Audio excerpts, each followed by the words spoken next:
Bonjour, dans cette vidéo nous allons voir comment retrouver et retenir les formules de dérivation vues en première ainsi que les formules de terminale associées à la composition. Voici quelques formules de dérivée que vous devez connaître. Tout d'abord, si vous vous souvenez que la dérivée est associée à la pente, une constante étant une droite horizontale, sa pente est nulle, donc égale à 0. X a une pente égale à 1, donc sa dérivée vaut 1, et une droite quelconque de type ax plus b a une pente égale à a, qui est sa dérivée.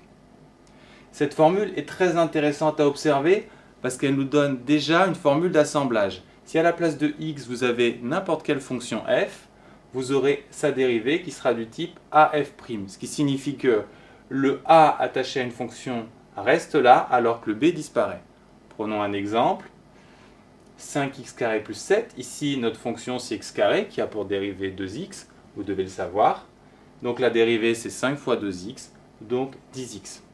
C'est notamment très important en physique, les constantes qui multiplient vos fonctions sont conservées par la dérivation, alors que les constantes que vous ajoutez sont éliminées.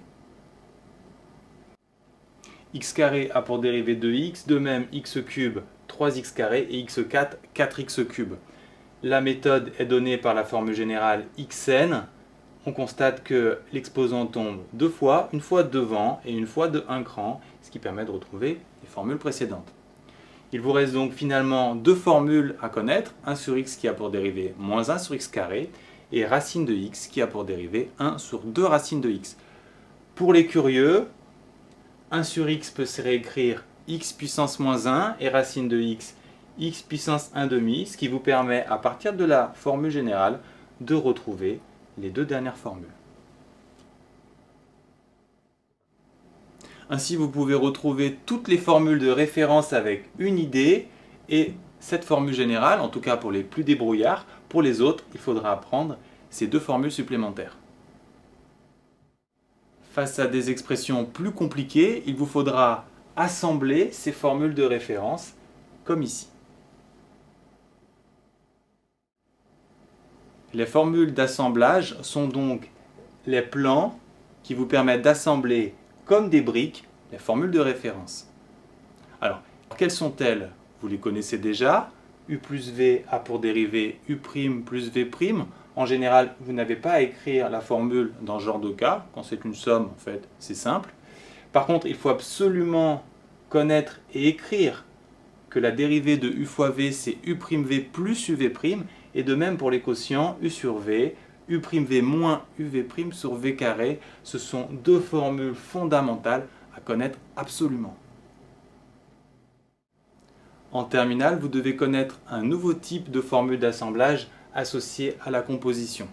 Alors, qu'est-ce qu'une fonction composée? C'est une fonction dans laquelle le x est remplacé par une expression notée u. Prenons un exemple. Dans f de x égale racine de 3x plus 5, l'expression c'est 3x plus 5, et donc la fonction est du type racine de u.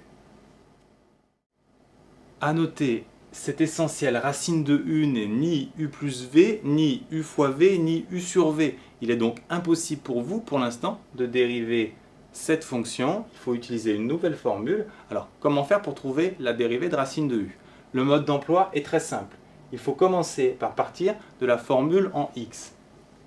Racine de x a pour dérivée 1 sur 2 racines de x. C'est la formule de référence. Elles sont essentielles à connaître. Puis ensuite, deuxième étape, remplacer le x par le u.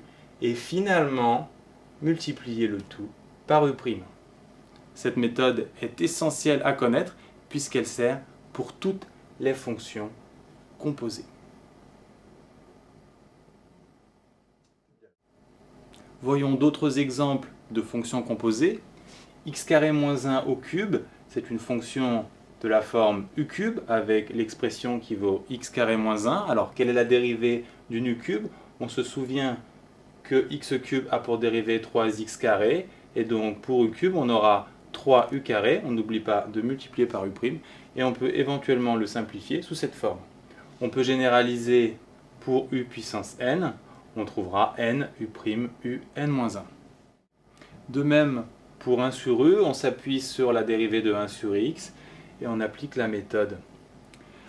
Parmi les nouveautés, en terminale, vous aurez les nouvelles formules de référence, notamment la dérivée de l'exponentielle qui donne e de x et la dérivée de ln de x qui vaut 1 sur x.